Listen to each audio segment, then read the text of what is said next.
부름받았을 때 이스라엘의 정치적이고 경제적이고 도덕적인 상황은 어두웠습니다.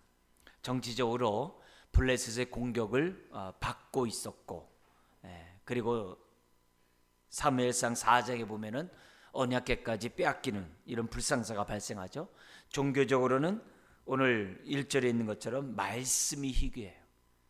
이상이, 하나님의 이상이 흔히 보이지도 않았다고 그래요. 엘리 대제사장이 있음에도 불구하고 하나님의 말씀을 듣지 못하는 그런 기갈의 시대였다는 것을 보여줍니다. 그리고 사사시대였기 때문에 도덕적으로 자기 소견에 오른 대로 행하고 우상숭배와 탐욕 가운데 살던 시대에 사무엘의 선지자로 부름을 받게 됩니다. 하나님의 역사는 항상 어두울 때 나타나는 법이에요. 그래서 우리가 이런 것들을 볼 때마다 소망을 갖죠. 말라기 시대 이후로 400년 동안 하나님의 말씀이 없었는데 예수 그리스도를 통해서 세례요한과 예수 그리스도를 통하여 말씀하셨던 하나님이 어두운 그때 사무엘을 부르셨습니다. 뿐만 아니라 3장에서 이스라엘의 영적 상태가 어두웠기 때문에 영적인 전쟁에 실패하겠죠. 그러자 4장에 있는 것처럼 삶이 형통할 수가 없어요. 블레셋에 정말 전쟁에서 패해서 34,000명이나 죽지 않나 법궤까지 빼앗기는 불행한 역사가 나타나요. 이건 영적인 원리죠. 오늘도 하나님과 불통하면 세상이 형통할 수가 없죠. 하나님과 형통할 때 우리의 삶에 인내도 있고 또 승리의 삶이 있는 것 아니겠습니까? 그래서 하나님과의 교제가 실패하고 말씀이 여기 나온 것처럼 희귀하면 삶이 하나님의 인도를 제대로 받을 수 없다는 것을 우리들에게 보여주고 있습니다. 오늘 이 말씀을 우리가 크게 이제 두 부분으로 나눠서 말씀을 보겠는데요. 먼저 10절까지 소망이 없는 그때 하나님은 역사하시는 일을 행하시는 그런 하나님을 보겠습니다. 다시 한번 우리 1절 3절에 나온 것처럼 사무엘이 부름받았을 때 영적 상황이 1절에 또 3절에 구체적으로 나오고 있습니다. 1절에 보면 여호와의 말씀이 희귀하여 이상이 흔히 보이지 않았더라. 이상이 이제 환상이라는 말로도 이제 번역이 되고 있습니다. 그러니까 말씀이 해주는 것이 드물었다는 거죠. 여러분, 성경의 역사를 보면 말씀이 희귀한 것은요, 하나님의 공의의 심판의 결과예요. 하나님의 공의가 살아있다는 증거가 성경에 보면은 말씀이 희귀했다 그래요. 아모스 8장 11절 유명하죠. 8장 11절에 보면 이런 말씀이 있어요. 보라, 날이 이를지라 내가 기근을 땅에 보내리니. 기근을 보내겠다는 거예요.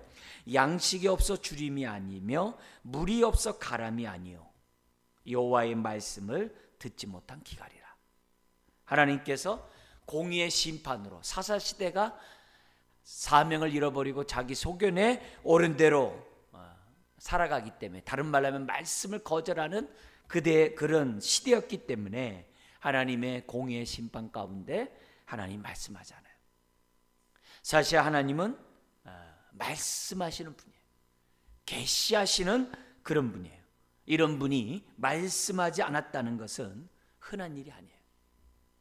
오히려 하나님의 공의가 지금 일어나고 있는 그런 시대라는 것을 기억해야 돼요. 오늘 저와 여러분들이 하나님 전에 나와서 하나님의 말씀을 듣고자 하는 마음이 있을 때가 은혜예요. 마음을 듣고자 하는, 하나님 말씀을 듣고자 하는 마음도 없고, 하나님 말씀을 들어도 듣기가 둔함으로 해석하기 어려운 그런 시대를 만나지 않도록, 그런 때를 만나지 않도록 저와 여러분들이 조심해야 돼요. 오히려 들을 시간이 있을 때 성령이 교회에게 하신 말씀을 들을지어다 라는 말씀처럼 저와 여러분들이 이 시간에 전하고 듣는 이 시간에 하나님의 음성을 들을 수 있도록 우리의 마음을 활짝 열어야만 합니다. 하나님은 예나 지금이나 말씀하기를 원하세요. 그러나 듣기를 거절했을 때 오늘 이 말씀처럼 희귀한 그런 일들이 우리 삶 가운데 있다는 것을 잊어서는 안 돼요. 그렇다고 하나님이 우리에게 말씀하기를 싫다고 하면 안 돼요. 말씀을 듣고자 하지 않았음에도 불구하고 하나님은 지금 어떻게 돼요? 희귀한 그때 누구에게 말씀하고 있어요? 지금 사무엘에게 말씀하고 있거든요. 왜요? 하나님은 저보다도 우리가 어떻게 돼요? 하나님이 우리에게 더 말씀하기를 원하신다는 것을 기억해서 우리가 잊어서는 안 돼요. 그러면서 개인에게 한번 물어봐요. 나는 말씀의 기갈의 때인가? 아니면 말씀을 듣고 깨닫는 풍요의 때인가? 우리가 40일 신앙훈련을 매년 하고 있어요. 여러분, 이 기간이 우리가 풍요의 때가 돼야지 이런 때 기갈의 때가 되지 않도록 저와 여러분들은 오히려 정말 주의해야 돼요. 몸된 교회에서 신앙생활하면서 내가 기갈을 당하고 있으면 이거를 예사롭게 보면 안 돼요. 오히려 하나님과 나와의 관계를 정말 긴밀하게 보셔야 돼요.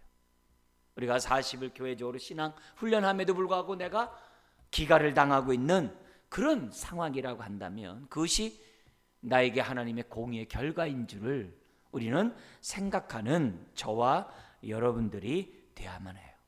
그래서 우리의 삶이 아무리 세상이 기근의 때라 할지라도 우리의 심령은 기근의 때를 만나면 안 돼요.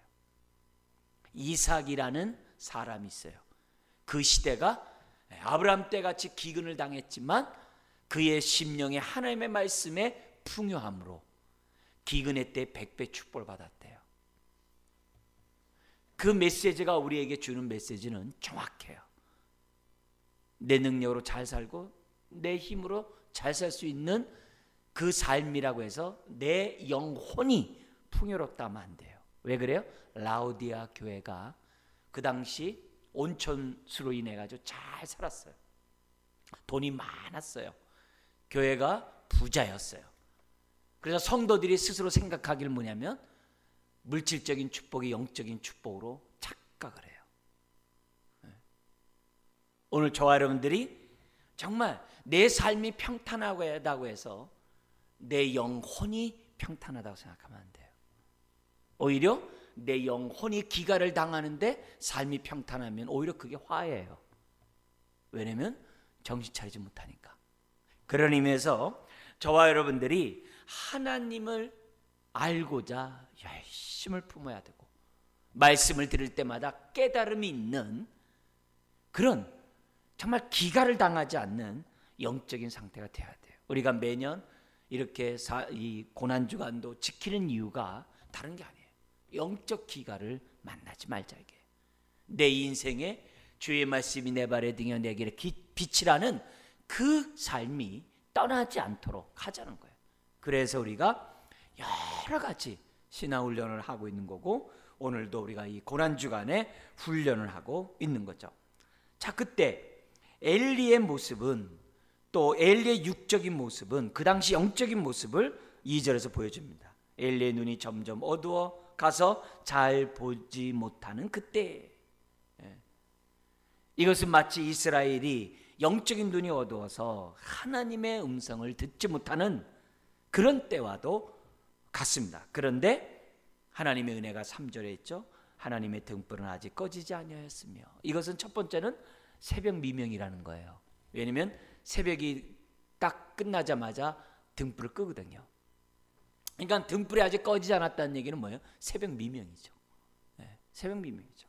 그래서 이 말씀 때문에 어떤 성도는 내가 하나님 말씀을 들을 때는 새벽에 들어야지 하면서 새벽 예배 나온대요. 자기는 여기서 이제 은혜를 받고 자기는 사무엘처럼 하나님의 음성을 듣고자 아직 등불이 꺼지지 않는 그때 주님 앞에 나와서 예배를 한대요. 굉장히 귀하죠. 네. 근데 1차적으로 이 메시지는 아직 뭐예요? 새벽 미명이에요. 그러나 2차적으로 우리에게 뭘 보여주는 거예요? 엘리의 눈이 이스라엘의 영적인 눈이라고 한다면 지금 여호와의 등불이 성전에서 꺼지지 않고 있다는 얘기는 뭐예요? 아직 기회가 있다는 거죠. 아직 기회가 있다는 것을 우리들이 보죠. 여러분들이 수요 예배 나와서 이렇게 말씀을 들을 때 여러분의 인생에 기회가 있는 거예요. 저의 인생에도 기회가 있는 거예요. 이런 시간에 저와 여러분들이 정말 나에게 말씀하시는 음성을 듣고자 하나님 앞에 겸손한 마음을 가져야만 합니다. 여러분, 엘리처럼 나이가 많으면 눈이 어둡기 마련이에요. 그렇다고 속사람이 어두우면 안 돼요. 근데 안타깝게도 엘리는 겉사람이 어두운 것처럼 속사람이 어두웠다라고 우리에게 말씀하고 있어요. 백성들이 어두워도 대제사장은 들을 수 있어야 돼요. 그런데 백성들처럼 그들도 뭐예요? 대제사장인 엘리 역시 어두웠어요. 근데 그 원인이 뭐냐? 대제사장이 어두웠기에 백성이 어두운 것으로 하나님은 판단하신 거예요. 그래서 하나님의 심판이 성전에서부터 시작된다는 이 말씀은 목회자인 저에게 굉장히 의미하는 의미가 굉장히 있어요. 여러분도 마찬가지. 하나님의 심판이 저 소돔과 고모라 성부터 시작하는 게 아니라 교회에서부터 시작한다는 하나님의 말씀은 정말 우리가 잘 새겨들어야 될 하나님의 말씀인 것을 우리는 깨닫게 됩니다. 그래도 감사하게도 하나님은 아직 등불을 끄지 않은 것처럼 오늘 저와 여러분들에게도 여전히 이 시간 말씀하고 있어요. 이럴 때 우리가 성령이 우리에게 하시는 음성에 귀 기울여야 될 줄 믿습니다. 겉사람을 후패해요. 그러나 속사람을 후패하면 안 돼요. 오늘 이 시간이 우리의 속사람이 새로워지는 시간 되기를 주 여러분 축원합니다. 속사람이 새로워지는 방법은 다른 거 없어요. 아멘 하면 되는 거예요. 그리고 뭐예요? 못 깨닫는 것은 깨닫도록 기도하면 되는 거예요. 깨달을수록 내 영은 새로워지는 거예요. 그러면서 4절부터 10절에 그런 상황에 하나님이 드디어 말씀하세요. 그렇게 말씀하지 않았던 하나님이 말씀하세요. 더구나 엘리에게 말씀하시는 게 아니라 누구에게 말씀하세요? 사무엘에게 말씀하세요. 대제사장이 계시는데 그냥 요즘 많이 쓰는 말이죠. 패싱해버려요. 대제사장을 패싱하고 사무엘에게 말씀해요. 그리고 사무엘에게 한 얘기도 그 내용도 누구에 관한 얘기예요? 엘리 집안의 심판에 대한 얘기거든요. 웬만하면 하나님이 엘리에게 직접 말씀하시는데 엘리에게 말씀하지 않고 사무엘에게 얘기해요. 왜 그랬을까요? 하나님이 엘리에게 말씀해도 엘리가 못 깨달았던 거예요. 하나님이 그렇게 기회를 줬음에도 불구하고 엘리가 못 깨달아요. 그러니까 하나님이 어떻게 돼요? 들을 귀 있는 사무엘에게 말씀하신 거예요. 여러분, 하나님이 왜 나에게는 왜 말씀하지 않으세요? 그러지 마세요. 말씀하지 않으신 적이 없어요. 내가 못 깨달아서 그렇지. 왜 하나님은 나에게 못 깨닫게 해요? 그건 내가 듣기가 둔함으로 못 깨닫는 거예요. 근데 왜 듣기가 둔한다고 그래요? 마땅히 선생이 되었음에도 불구하고 초보의 도에 저와 여러분들이 머물러 있으면 들어도 듣질 못한다 그래요. 그게 히브리서 5장 11절 이하의 말씀이에요. 그러니까 저와 여러분들이 마땅히 교사가 선생이 돼야 될 정도로 우리들이 뭐예요? 자라가야 한다는 것을 우리들에게 보여주고 있습니다. 자, 4절부터 10절까지 보면 사무엘이 들을 때까지 4번이나 말씀하세요. 3번째 때도 사무엘을 알지 못해요. 이 말은 뭐예요? 소망이 되죠. 내가 하나님이 나에게 한번 말씀하시는데 그냥 듣든지 아니 듣든지 그냥 쭉 이렇게 하고 끝나버리는 게 아니라 하나님 어떻게 하세요? 들을 때까지 말씀하시는 거예요. 이게 하나님의 본심이에요. 그러니까 우리는 정말 이렇다고 우리가 뭐 넉넉히 있자는 얘기가 아니라 내가 잘못 들었는데 내가 못 들었는데 어떡하지? 그게 뭐였지? 그럴 필요 없는 거예요. 그것이 하나님께로부터 왔다고 한다면 하나님이 어떻게 돼요? 정확하게 내 길을 알려주시고 내 선택할 그것을 하나님이 뭐예요? 말씀하세요. 내가 못 들을 뿐이에요. 오히려 기도하면은 기다리셔야 돼. 왜요? 하나님은 깨달을 때까지 말씀하세요. 그러니까 추측으로 선택하지 마세요. 그냥 나의 계산으로 선택하지 마세요. 환경으로 선택하지 마세요. 하나님, 나에게 사무엘에게 말씀하신 것처럼 나에게 직접 말씀해 주세요. 나에게 직접 깨닫게 해달라고 하나님 앞에 기도해요. 여러분 7절에 보면 사무엘이 뭐라고 되냐면 처음으로 사무엘이 아직 여호와를 알지 못하고 여호와의 말씀도 아직 그에게 나타나지 아니한 때라. 그러니까 사무엘의 입장에서부터 처음 듣는 그 시기예요. 그래서 처음 들었기 때문에 그 소리가 엘리 대제사장의 소리인 줄 알았어요. 그러니까 하나님의 음성이 좀 이렇게 약간 좀 그런 톤이었는 것 같아요. 그러니까 이거 아마 이 새벽이었기 때문에 사무엘이 뭐냐면 잠결에 들어서 이럴 수도 있어요. 그죠? 어린 나이에 얼마나 잠이 많겠어요. 그죠? 그런 거 보면은 어쨌든 3번씩이나 엘리에게 갔다는 거예요. 근데 엘리 역시 얼마나 둔한지 3번이 돼서야 그 음성이 하나님께로부터 왔다는 얘기를 비로소 깨닫게 돼요. 그래서 알려줍니다. 만약에 그 음성이 또 들리거든 여호와여 말씀하옵소서 주의 종이 듣겠나이다 라고 그렇게 하라고 알려줍니다. 그러자 10절에 4번째로 사무엘을 부르자 사무엘이 어떻게 돼요? 엘리가 알려준 대로 종이 듣겠나이다 라고 말씀을 고합니다. 여러분 여기서 우리가 주목해야 될 것은 뭐냐면 사무엘이 왜 하나님이 사무엘에게 말씀하셨는가? 이거는 꼭 뭐냐면 사무엘의 마음이 들을 귀가 있어서 또 사무엘을 통해서 하나님이 역사하기 위해서 그것이 이제 물론 정답이겠죠. 근데 사무엘의 입장에서 보면 사무엘은 성전 안에서 늘 잠을 잤다는 거예요. 그리고 다음 구절들에 보면 뭐냐면 성전의 문을 열고 닫는 것을 사무엘이 했어요. 그러니까 그 당시 회막이죠.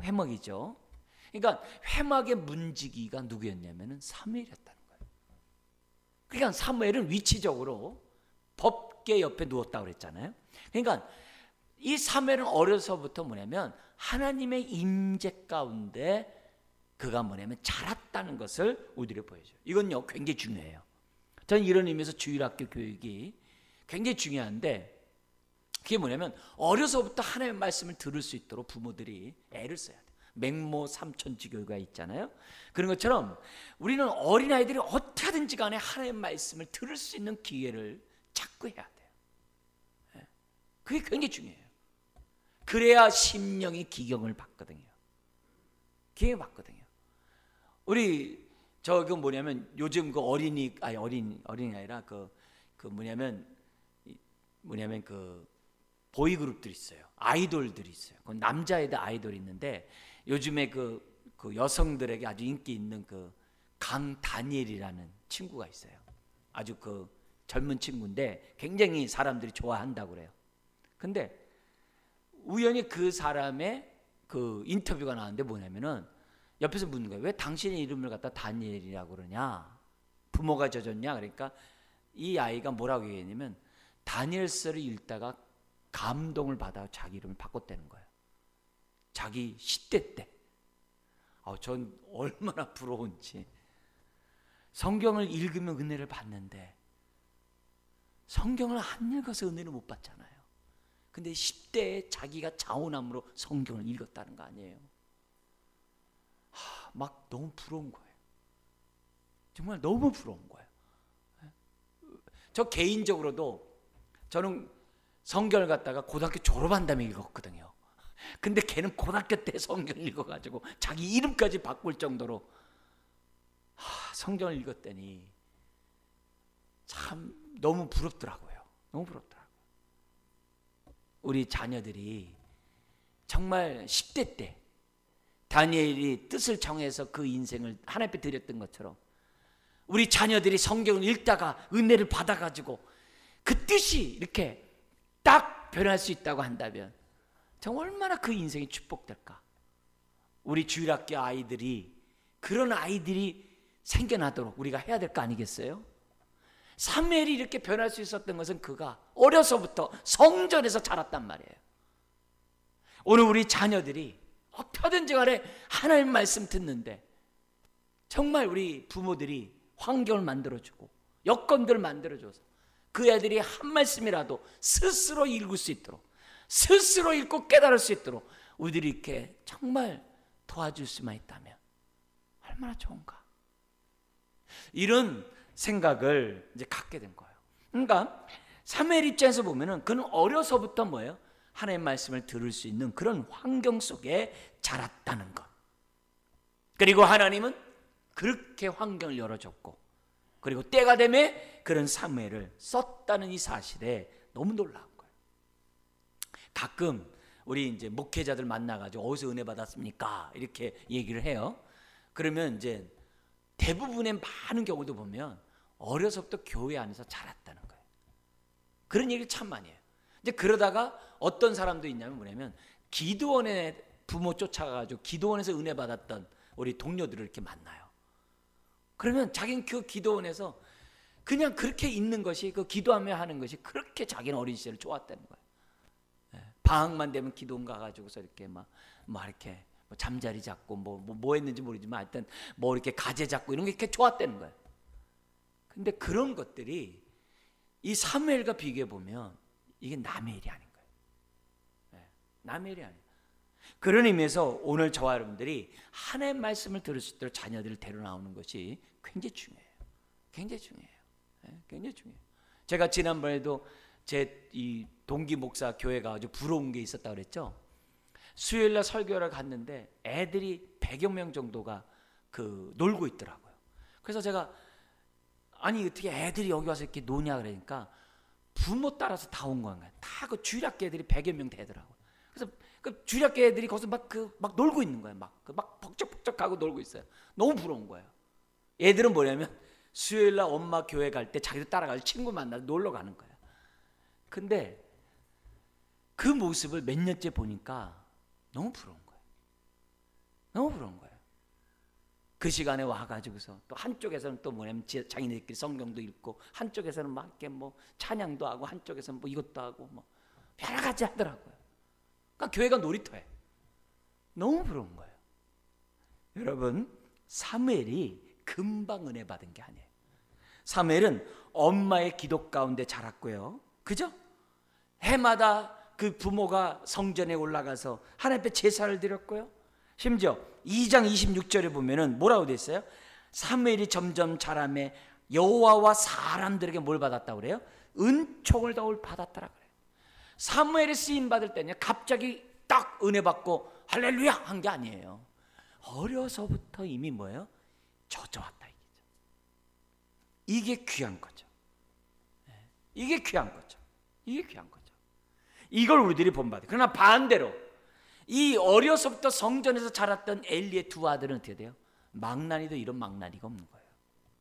네? 그걸 보면은 어려서부터 자라는 것도 굉장히 중요하지만 부모들이 뭘 신경 써야 되는 거예요? 교회에 와서 아이들이 은혜를 받을 수 있도록, 아이들이 말씀을 깨달을 수 있도록 부모들이 해야 한다는 것을 한나의 가족과 엘리의 가족의 자녀 교육을 통해서 우리는 알아볼 수 있는 거죠. 여러분, 오늘 우리가 저와 여러분들이 이처럼 예배를 드려요. 이렇게 예배를 드릴 때 우리가 어떻게 돼요? 내 마음에 따라 엘리 자식들이 될 수 있고, 우리들의 마음에 따라 한나의 자식들이 될 수 있는 거예요. 오늘 저와 여러분들이, 오늘 이 시간 저와 여러분들이 말씀을 듣는 저와 여러분들이 정신 바짝 차려서 내 마음이 말씀을 받는데 부족함이 없는 옥토밭들이 될 수 있도록 기경해야 돼요. 자, 그러자 11절에서부터 21절에 보면 하나님이 사무엘에게 준 첫 번째 메시지가 나오는데요. 그거는 뭐냐면은 11절에 나오는데요. 이렇게 시작을 합니다. 같이 한번 읽어볼까요? 여호와께서 사무엘에게 이르시되 보라, 내가 이스라엘 중에 한 일을 행하리니 그것을 듣는 자마다 두 귀가 울리리라. 두 귀가 울린다는 얘기는 뭐냐면 무서워서 귀가 멍멍해질 것이다 이 말이에요. 네, 그렇게 했어요. 그러면서 무슨 얘기냐면은 12절부터 14절에 엘리 그 집안의 죄악을 내가 심판하겠다 그래요. 그러면서 그 심판의 이유가 뭐냐면 13절 하반절에 나옵니다. 이는 그가 자기의 아들들이 저주를 자청하되 금하지 아니하였습니다. 엘리의 두 아들이 저주받을 짓을 했잖아요. 제물을 갖다가 하나님 앞에 드리는 이 제물을 갖다 자기가 먼저 탈출하지 않나, 하나님 앞에 드리기 전에 그 고기를 뺏어다가 구워 먹질 않나서부터 시작해가지고 온갖 나쁜 짓을 성전에 다 했단 말이에요. 저주를 자청하되 금하지 않았다 그래요. 그리고 14절에 아무리 엘리가 그 집이 맹세로나 또 제물이나 예물로 정말 하나님 앞에 드린다 할지라도 하나님이 용서하지 않겠다고 해요. 이 말은 뭐냐면 그만큼 엘리의 마음이 강팍해서 하나님 앞에 회개 기도를 할 정도가 되지 않았다는 것을 오히려 반대로 얘기하고 있어요. 여러분, 여기서 이 사무엘의 첫 예언의 메시지가 심판이었다는 게 참 마음 아프잖아요. 그러나 세례 요한이나 예수님 역시 첫 메시지가 뭐예요? 회개하라예요. 항상 하나님의 종이 하나님의 종으로서 쓰임받는 사람들의 첫 메시지를 보면 항상 죄악에 대한 메시지였다는 것을 뭐예요? 이거는 예외가 없어요. 예외가 없어요. 그렇기 때문에 저와 여러분들이 항상 하나님의 말씀을 들을 때마다 위로와 축복의 메시지만 들으러 가면 안 돼요. 율법 앞에 나온 자만이 복음을 듣는 거예요. 율법 앞에 나온 자만이 복음을 통해 자유함을 받는 거예요. 율법의 정죄를 받은 자만이 복음의 은혜를 받게 돼 있어요. 율법의 정죄를 받지 않고 복음의 은혜를 받고자 하면 그게 잘못된 거예요. 저와 여러분들이 십자가 앞에 나가야 은혜를 받는 거예요. 그 얘기를 지금 뭐예요? 성경 우리들에게 시종일 간 얘기예요. 그런 의미에서 우리가 은혜를 받으려면 책망의 메시지부터 들어야 돼요. 하나님의 말씀을 들을 때마다 잘 들어야 돼요. 젖이나 먹으면서 밥을 못 먹는, 좋은 것만 듣고 소화하기 좋은 맛만 듣는 게 아니라 나를 향한 하나님의 책망의 소리를 들을 수 있어야 돼요. 그래야 엘리야 같은 자가 되지 않을 수 있고 엘리가 자식처럼 그렇게 교육하지 않을 수가 있다는 것을 우리들에게 보여줘요. 엘리가 40년 동안 사사시대를 사사였는데 그 시대가 참 악몽인 거예요. 모세는 40년 동안 목자가 됨으로 이스라엘을 빛으로 인도했는데 엘리는 40년 동안 목회하면서 어떻게 돼요? 어둠으로 인도했어요. 어둠으로 인도했어요. 여러분, 이거는 목사인 저에서부터 시작해서 우리 부모된 저와 여러분들은 생각하셔야 돼요. 나 때문에 아이가 정말 어두울 것인가? 나 때문에 아이가 빛으로 나올 것인가? 그거는 오늘 저와 여러분들이 이 시간 결정해야 될 요소예요. 그래서 엘리가 사사를 통치하는 동안 4장에 보면 백성들을 완전히 다 죽여버렸어요. 영적으로. 전쟁에 나갈 때 법궤만 가지면 이긴다라고 착각할 정도로 아주 무식하게 만들어버렸어요. 왜요? 말씀이 없었어요. 말씀이 없었어요. 그 결과 이스라엘이 블레셋에 져서 3만 명이나 넘는 사람이 졸지에 죽게 되게 됐다 이거죠. 그 원인이 누구냐 이게? 엘리에게 있다는 것을 우리들에게 보여줘요. 그래서 목사 나름대로 사명 감당해야 되고 여러분 나름대로 사명 감당하되 특별히 우리 주일학교 아이들에게 엘리와 같은 부모가 아니라 정말 한나와 같은 부모가 되도록 우리 먼저 믿은 사람들은 정말 기도하고 깨어 있어야 될 줄 믿습니다. 자, 그러자 15절부터 18절에 사무엘이 그 말씀을 들었음에도 불구하고 15절 같이 한번 읽어볼까요? 사무엘이 아침까지 누웠다가 여호와의 집의 문에 열었으나 그 이상을 엘리에게 알게 하기를 두려워하였더니, 그러니까 아침에 이제 새벽에 이제 그런 일이 있었으니까 잠을 못 잤겠죠. 그러니까 아침까지 누워 있을 수밖에 없겠죠, 그죠? 그래가지고서 문을 열어놨는데 지금 마음이 지금 뭐예요? 이 두려운 거예요. 이걸 어떻게 해야 되는가? 내가 받은 말씀을 전해야 되는가 말아야 되는가? 그러자 16절 17절에 엘리가 얘기합니다. 가감없이 숨기지 말고 나에게 있는 그대로 말하라. 말하지 않으면 하나님이 너에게 벌 내리기 원한다. 그러자 18절 같이 한번 읽겠습니다. 사무엘이 그것을 그에게 자세히 말하고 조금도 숨기지 아니하니 그가 이르되 이는 여호와이시니 선하신 대로 하실 것이니라 하니라. 저는요, 이게 정말 엘리가 얼마나 영적으로 타락하고 영적으로 죽었으면 이렇게 말했는가 이렇게 생각되는 거예요. 여러분, 웬만하면 저와 여러분들이 지금 엘리라고 생각해 보세요. 저와 여러분들이 사무엘을 통해서 너를 갖다 내가 심판할 것이고 너의 속죄제도 받지 않을 것이다, 그 말 들으면 어떻게 할까요? 에이, 하나님은 선하시니 하나님 뜻대로 하세요, 이러겠어요? 울고불고 난리겠죠. 법궤의 뿐만 아니라 제단의 그 뿔을 붙잡고서 번제단의 그 제단의 사각 뿔 있잖아요. 그 뿔을 만지자마자 살았잖아요. 그 뿔을 붙잡고 살려달라고 부르짖겠죠. 그게 정상 아니겠어요? 근데 엘리가 기껏 하는 얘기가 뭐예요? 여호와는 선하시니 선하신 대로 하실 것이다. 이 말은 뭐냐면은 공동 번역은 이렇게 번역했어요. 엘리가 중얼거렸다. 중얼거린 걸로 얘기를 해요. 사무엘이 듣도록 얘기한 게 아니라 혼자 중얼거렸더라. 그래서 뭐냐면 여호와께서 하시는 일 뭐라 그래요? 어련하시랴. 이게 뭐예요? 지금 하나님이 심판한데도 뭐예요? 뭐 심판하면 심판하시라지 뭐. 아주 간이 배밭에 나온 거예요. 이건요 있을 수 없는 일이에요. 그만큼 뭐예요? 엘리가 영적으로 죽어있다는 거예요. 그거를 우리들에게 보여줘요. 그러니까 직접도 말씀하지 않고 누구예요? 어린 사무엘에게 말씀하신 거예요. 여러분, 오늘 우리가 책망을 들을 때마다 엘리처럼 반응하지 말고 우리는 나 살려달라고 번제단에 뿔을 붙잡고 부르짖는 저와 여러분들이 돼야 될 줄 믿습니다. 하나님 살려주세요. 여러분, 십자가가 밝게 보이면 나의 죄가 보여요. 십자가가 어두우면 내 죄는 안 보여요. 십자가 밑에 나가야지만이 저와 여러분들의 죄가 보이게 돼 있어요. 이 고난주간 더욱더 십자가 앞에 가까이 가야 돼요. 떠나면 안 돼요. 그리고 하나님께 기도해야 돼요. 하나님, 내가 누구를 통해 듣기를 원치 않아요. 나에게 직접 말씀해 주세요. 하나님, 내가 직접 말할 때 좀 깨달을 수 있도록 내 마음을 주님 기경시켜 주세요. 이것이 오늘 밤 하나님 앞에 기도해야 될 기도 제목인 줄 압니다. 사무엘은 어려서부터 성전 문지기로서 어린 시절을 보내면서 들을 수 있는 그런 자리에 있었어요. 오늘 수요일날 이렇게 나올 수 있도록 은혜를 주신 주님께 감사하고 들을 길을 달라고, 정말 민감하게 달라고 저와 여러분들이 기도해야 될 줄 믿습니다.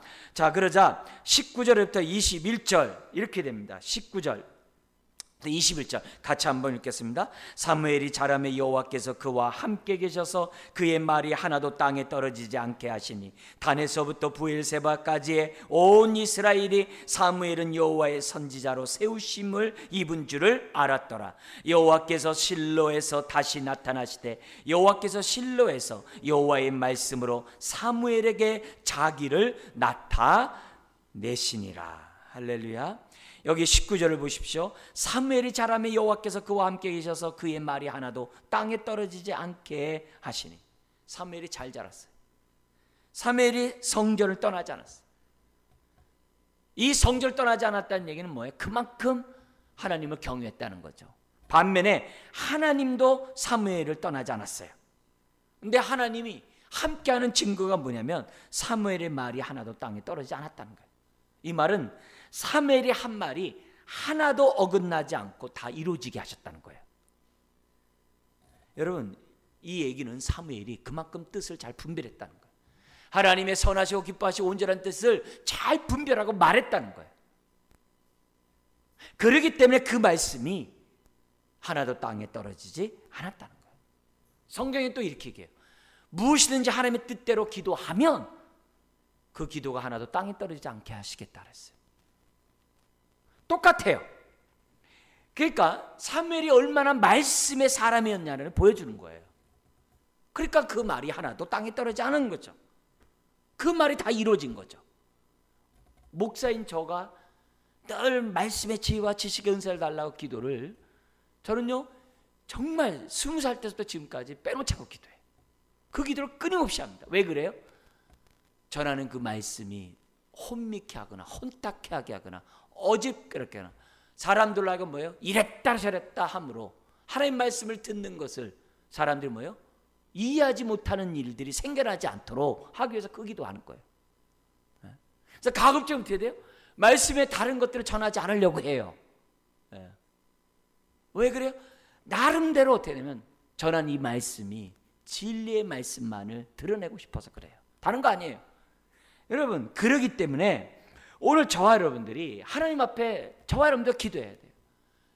설교뿐만 아니라 개인적으로 여러분도 하나님, 내가 하나님 앞에 기도하는 그 내용들이 뜻대로 구하게 하시고 그 구한 그대로 내가 다 응답받게 하여 주옵소서. 말씀을 들을 때마다, 읽을 때마다, 묵상할 때마다 깨달은 것이 하나님의 뜻이 되게 하여 주옵소서. 그 기도를 끊임없이 하셔야 돼요. 그러면 일생 말씀이 하나도 땅에 떨어지지 않을 줄 믿습니다. 이게 함께하는 증거예요. 지금도 하나님은 말씀을 통해 우리를 만나세요. 하나님은 말씀을 통해, 기록된 말씀을 통해 지금도 우리에게 말씀하세요. 기록된 말씀을 통해서 하나님의 임재를 보여주세요.